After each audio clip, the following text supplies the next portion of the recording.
Your phone has all your important messages, but what if you lose it or leave it behind? Most people think they can't check their texts without their phone in hand, but here's a simple way to see your messages from another device safely and quickly. Let's set it up right now. First, make sure that you are using the Google Messages app.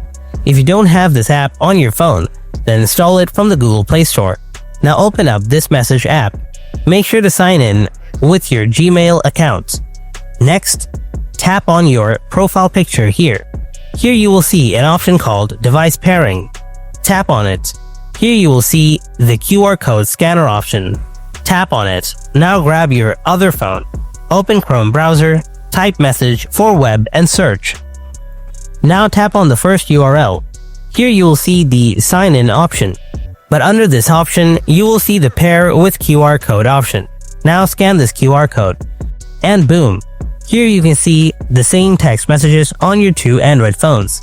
And that's all. If you found this video helpful, then don't forget to hit that like button, and if you have any kind of questions, then ask me in the comment section below. Thanks for watching. I'll see you in the next video. Until then, stay tuned and take care.